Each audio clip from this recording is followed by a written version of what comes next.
kakara ubuhereye ku kirenge k'urukweto wambaye kugeza ku mutwe hari ikintu kimwe wakwiye mu ijuru wambaye oya ni nk'abiguze Nyabugogo ibindi bigura mu mujyi ibindi bigura rugura mu isantere mu ijuru ikintu Imana ikora iguha abantu Imana nicyo kintu ikora kandi nubona watakaje abantu uzamenye ngo utakaje imibereho uko Imana inyura mu bantu ese Satani urayizi oya jewe Imana ndayizi na Satani ndayizi ati Imana uyizi ute nyibonera mu byikora na Satani nkayibonera mu byikora kandi noneho Satani mbi nuzasome Bibiliya Satani mbi ni umuntu mukakaramba nawe Imana yaraguhetse kuko uburi hano i Kigali hano mbonye abana niba bose ari abasimbizi mbonye abana benshi kuko ufite abana bose nubwo baba batara bakabatorera hano iwabo ni umugisha ukomeye nawe Imana yaguhetse mu mugongo yarabikoze Haleluya ikintu cya mbere dusoza kikumenyesha yuko ibyo wavuganye n'Imana ari ukuri nuko ibyo unyuramo biba bitandukanye n'ibyo yakubwiye yego izo ziba ari imbaraga z'Imana kuko kugira ngo utazagira amaboko y'abantu wirata utazirata inzu utuyemo utazirata ari giye guca Imana ihanagura n'ibyo ufite bakabiteza n'imyenda igashira kugira ngo utazirata yarangiza igahera kuri ze ikakuremera amateka mashya Haleluya dushimye Imana kongeye kuduhuza abadukurikiye yaba bo mu Rwanda bo hanze turanezerewe kongera guhura namwe tuvuga ku by'Imana hagati aho rero twakiriye umutumirwa wacu turi kumwe kano kanya reka tumwakire abibwire dukomezanye Imana ibahe umugisha kuri buri wese turi kumwe murakoze cyane kutwakira kuri Mukakarangwa TV dushimiye Imana yongeye kuduhuza mwese turabashuje abakurikiye channel Mukakarangwa TV Imana ibahe umugisha bari mu Rwanda mu mahanga muri diaspora mu bihugu bitandukanye mukomeze mugubwe neza kandi amahoro y'Imana bane namwe ni Prophète Biresteye rero ngira ngo niryo zina mumenyereye ariko amazina yanjye bwite ni Mazimaka Jean Pomuseni ndagira ngo mbere ko dukomeza tubanze dusenga Imana kandi dushimira na Mukakarangwa Imana imuhe umugisha ubatekereje kugira ngo aduhamagare tuze tuvuga ijambo ry'Imana ndetse n'ikimana kiza ku mutima cyose tukibwira abanyarwanda ndetse n'abatuyisi reka twiragize Imana dusenge ndumva wadusengera kugira ngo dukomeze natwe tuvuga ku ijambo ry'Imana Mana turagushimiye papa wacu mwiza uri ibyiringiro by'abakwizera uri Imana y'amahoro uradukunda watanze kubera yuko dukunda izina ryawe nirihimbazwe muri aka kanya rero twinjiye mu kanya ko kumva ibyawe ururuka usubane natwe ngwino dushyigikire ngwino ari wowe uvuga ngwino tube hafi ngwino dusobanurire buri wese udukurikiye umugisha kandi umusobanurire ibyawe twebwe twese dusobanurire kandi uzomatane na buri wese ndetse kiruta byose twifuza ubwami no gukomeza gutindana nawe muri iyi minsi urakoze urakarama twizeye ko uri kumwe natwe kandi twizeye ko ubikoze mu izina rya Yesu wabambwe rimwe gusa amen Imana irakoze kongera kuduha uyu mwanya nifuzaga kubagezaho ubuhamya butoya mu ncamake tugasoma ijambo ry'Imana dusanga mu gitabo cyitwa Itangiriro n'igitabo cya mbere cya Mose igice cya 37 turasoma umurongo duhera ku 18 haravuze ngo bamwitegera kiri kure bamugira inama yo kumwica atarabigira hafi baravugana bati dore Karosi araje 20 nuko nimuze tumwice tumujugunye mu rwobo rumwe muri izi zacukuriwe kubika amazi tuzavuge tuti inyamaswa y'inkazi yaramuriye tuzamenya inzozi ze uko zizaba Rubeni arabyumva aramubakiza arababwira ati twe kumuhwanya kandi ati mwe kuvusha amaraso ahubwo mumujugunye muri uru rwobo ruri mu butayu ariko amaboko yanyuye kumubaho kwari kugira ngo amubakize amusubize se amen nshuti rero bakundwa tugiye kuganira kuri iri jambo tubaha n'ubuhamya dushimiye Imana y'amahoro dushimiye Imana ikiza dushimiye Imana itabara dushimiye Imana ibeshaho ndagira ngo tuganire gato kuri iri jambo tubaha n'ubuhamya njyewe uri hano imbere yanyu ndajya kubanza kubibwira. Mvuka mu majyepfo mu karere ka Nyanza, murenge wa Busoro, hafi y'i Burundi. Wacu turi abana 32, niyo mpamvu nifashishije iri jambo yango tuganire tubagezeho iby'Imana ikora. Ibintu Imana ikora biratangaje. Niko umuririmbyi yaririmbye aravuga ngo iby'Imana ikora biratangaje. Urumva kuba uvindimwe n'abana 32 ubwabyo nugitangaza, ni n'ubuhamya buremereye. 32 urumva barenze ikipe, harimo nk'amakipe angahe harimo nk'amakipe angahe, kuko ikipe igira abakinnyi 11, fata 32 urumva se atarimo amakipe 3 harimo rwose. None rero ndashimira Imana yuko nge mu mivukire yanjye navutse mu bintu by'igitangaza, navuga ngo cy'Imana. Kuko nge mama yarambye kwera abana benshi, mama yabyana 11 nibo mama yabyaye, kuko papa yari umukire afite abana abagore benshi cyane, abagore 8 na mama 9. Yari umukire cyane mu rwego rukomeye, umugore wese yashakaga yamujyanaga. Ubwo rero ngewe mama mukumbyara ambyara abana baragwiriye ntakenewe. Biba ngombwa yuko ngewe njugunya mu musarani. Yesu Imana yabwiye Yeremiya iramubwira ngo nakumenye ntarakurema. Bisobanurwa ngo wowe uri mu bikigeragezo, uri mu bibazo bikomeye, ntihagire ikigukanga kuko uri umushinga w'Imana. Igihe cyose abantu bifuza ko twapfa, Imana ikavuga ngo tubeho. amen. Buriya ntazagira umuntu kubeshya, Imana yonyine niyo ikunda umuntu, ariko abantu ubwabo ntago badukunda. Reka wenda nagusobanurira kuri akantu mvuze. Mu minsi ishize nahuye n'umuntu turaganira, anyereka uburyo bwose ankunda, arambwira ngo nta kintu na kimwe ntagukorera. Ariko nyuma yaho naje kumutestinga ndabareka nze murebe, ndamubwira ko yemeza gutya na gutya, urumva uri bushobora ambwatira kare.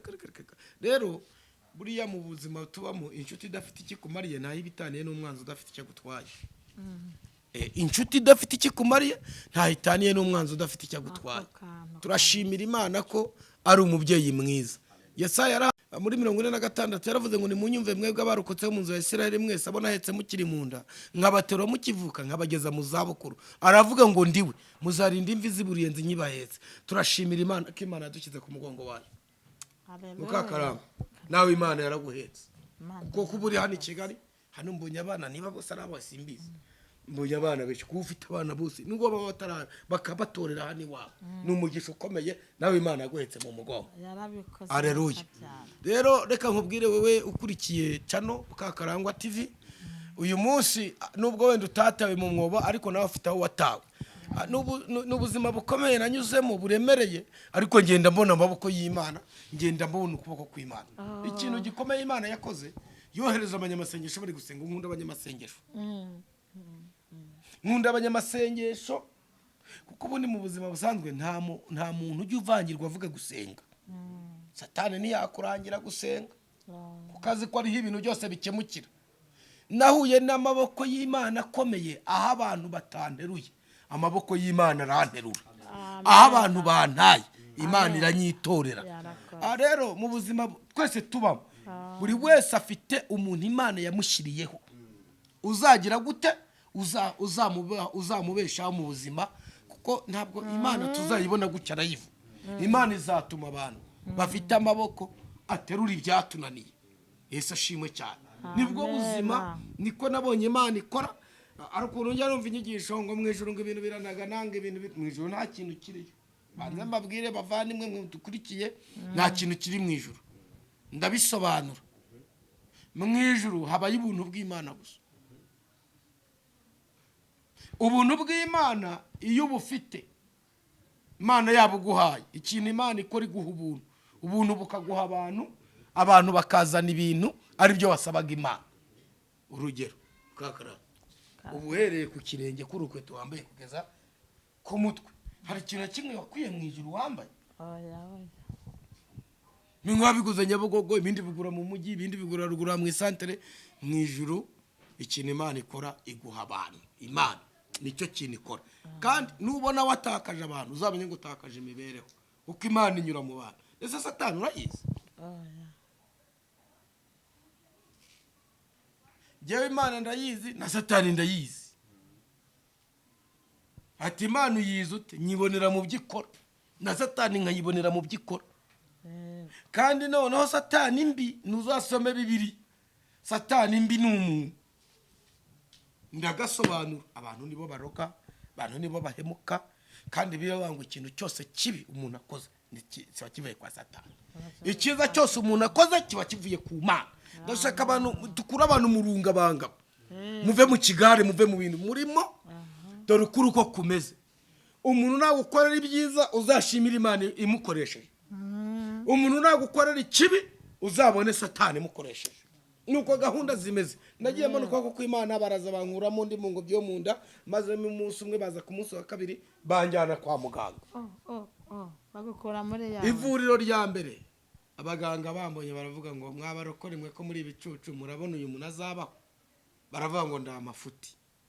Irya kabiri gutyo, irya gatatu masanga umumama w'umurokore ngo niwe Imana yasanze amubwira ngo uriya zamuntu ukomeye. Kandi nanjye ndabyumva n'ubu kandi ndakomeye. urakomeye. Baramfata bashyira muri kovezi maramo imyaka 2. Navukanye ikiro kimwe. Data. Tarengaho n'igarama. Data. Mura n'ubuzima buremereye. Imana yohereza undi mu mama witwa Bujeniya iramubwira ngo genda uzanurira mwana umurere niwe uzaguhesha umugisha w'amasaziro. Uwo mubyeyi arandera maze kwa mukuru ajya kunyereka mama nubari. Ngezeyo mpura n'ibibazo biremereye numva ngize karungo abantu ba mu rusengero ukabona yicaye abandi bakarimva kajya ikinyemenye abandi bakayibuka n'ijisho ryatukuye. We waburondoza umubiri ukagira ngo ni ibyaha afite ariko hari abayibutse karande ziwabo n'ibuzima arimo n'ibibazo yabaye ubwo gahita yumva abantu bose nabagome.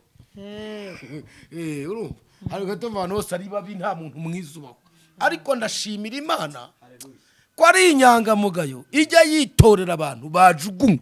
Ari igihe umuntu akujugunya akagira ngo birarangiye nawe kumbe ugasanga kujugunya muri pozisiyo Imana yicayemo ikabate ngwino nanjye nagushaka. Haleluya. Imana ishimwe kuko yizeramo taki engini mo. Turashimira Imana ko Imana ijya yitorera abantu. Ijya yitorera abantu. Abantu bakakujugunya Imana ikagutora. Amina. Abantu bakakwanga Imana ikagukunda. Amina. Turashimira Imana. Haleluya. Rero Imana ishimwe ni muri ubwo buzima nabayemo ariko Imana yabonye koko kwayo. Yozefu nawe ikintu yazize cy'uyu munsi cyakwica cyangwa kikagukiza. Yavutse abugira hishurirwa ngo abone ukwezi n'izuba n'inyenyeri, abone imiba y'inkwi yose yikubita hasi hasigara umwe, inyenyeri ukwezi n'izuba byikubita imbere ye. Byarasobanurwa ngo guhera kuri bene wabo n'ababyeyi bose bazamupfukamira. Ntago Imana yigeze imubwira ibintu biremereye ku buzima bwe, ahubwo yamweretse azaba cyo ariko kugira ngo akinjire mu byaramugoye cyane. Bivuga ngo isezerano riraremereye rirakugerageza. Niyo numva barokore arona kagenda ngo toka Shetani ntimugapfe gutokesha ibintu byose. Hari ibiza ari umugambi w'Imana. Hari ibintu biza ari umugambi w'Imana. Nanagusobanurire ntukirukane rero umugambi. Mubyeyi yigeze gusenga abwira Imana ati ndashaka umwana. Noneho rero undi mubyeyi ngo aze gufata umwana w'uruhinja amusiga abazirantoki araza atereka ku rubaraza rw'inzu y'uwo mubyeyi usaka ku mwana. Ngo asohotse abonye ko kana kisize umwanda aravuga ati toka Shetani daimon. Ngo asubiye gusenga abwira Imana ngo mpa umwana. Imana yamubwira ngo naguhaye umwana, wowe ari kumwuhagira ukamusukura akaba umwana muzima uramwanga ndi imbere. Rero nimugapfe kwirukana ibintu byose. Hari ibiza ari inzira z'Imana. Yozefu ahura n'ibigerageza. Ikintu cya mbere dusoza kikumenyesha yuko ibyo wavuganye n'Imana ari ukuri nuko ibyo unyuramo biba bitandukanye n'ibyo yakubwiye. Izo ziba ari imbaraga z'Imana. Kwa kugira ngo utazagira amaboko y'abantu wirata, utazirata inzu utuyemo, utazirata ari giye guca Imana ihanagura n'ibyo ufite bakabiteza n'imyenda igashira kugira ngo utazirata. Yarangiza igahera kuri zero ikakuremera amateka mashya, ikaguha ubundi buhamya, ikaguha ubundi buzima. Kandi murakoze cyane. Turabashimiye rero mu ncamake. Turashimira Imana ko yatubeshejeho, twabonye imbabazi z'Imana. Ndagira ngo dushengere hano. Ntago wajugunywe mu mwobo ariko nawe afite aho watawe. Ndibaza kuri ubwo buhamya nubwo mvuze ijambo ari cyo wumva wambaza ngo wumve nagusubiza. Icyo numva nakubaza, mama wawe akimara kukujugunya muri wese hari abandi bana babyaye nyuma yawe? Nabo kuko njye naje ndi wa 12. aha uhageze se amaze kukubona warabaye mukuru yakwakiriye ate ntabwo yigeze anyakira yarambonye ararira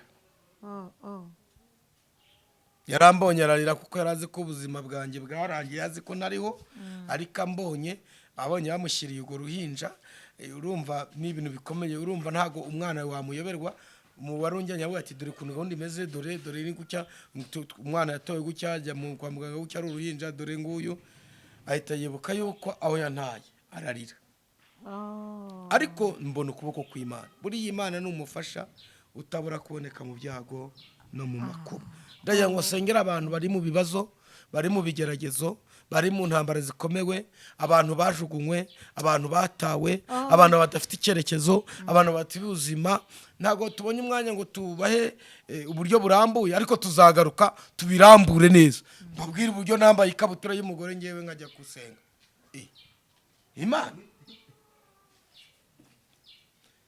nahuye n'ikibazo gikomeye mu bintu bibiri byankomerekeje ndi kwisi n'ibintu bibiri kubyarwa na mama akanjugunya si umugore gushaka umugore nawe tukamarana imyaka 4 ankubite ibyo ni ibikomere bibiri bitari gutuma nuyumvamo umuntu witwa umugore uretse Yesu wanyomoye akongera akasubizamo urukundo buri nabonaga umugore hara cyangwa umukobwa nubwo yangana uriya wicaye hariya nkahita niruka uvuga ni uriya ni mama uriya ni mama nkahita niruka nawe mfite ibikomere ariko ndashimira Yesu womora reka tuzabivuge birambuye reka dusengera abantu ukeneye rero gusengerwa cyangwa ari ikintu cyifuzo ufite cyangwa ukeneye kugirwa inama uzabahamagara birestaye kuri 0785983609 cyangwa uzajya kuri channel yanjye yitwa Birestaye TV uzabonaho numero yanjye uhamagare cyangwa urebe inyigisho n'ubuhanuzi Imana igende duhatunyuzaho channel yanjye yitwa Birestaye TV iyi rero yitwa Mukakarangwa TV kandi mujye mukora subscribe share like byose mu sharinge kugira ngo mukomeze muhabwe umugisha n'Imana reka tubasengere ufite ikibazo utwaye imodoka parika ku ruhande niba uri kumva ubuhamya n'iri jambo niba uri mu nzu kinga inzugi n'amadirishya niba uri muri ofisi yawe egekaho upfukame ku itapi cyangwa kumukeka dusenga Imana Mana ya Abrahamu na Isaka na Isirayeli turagushimiye kuri ibyiringiro byacu tugufite ntabwo twifuza undi murengezi ingoma yawe niyogere niyeze nekota engoni mora pifo ni abana b'abantu yarogeye mu izina rya Yesu ndasengera umuntu wese urwaye ndasengera umuntu wese ufite ikigeragezo ndasengera umuntu wese wajugunywe ndasengera umuntu wese utagira icyerekezo ndasengera umuntu wese wabuze inzira anyuramo none ahangaha nahabwa inzira turabohoza ibye mu izina rya Yesu urakoze Mana ko umvise gusenga kwacu uherekeze iri jambo n'ubuhamya mu izina rya Yesu amen.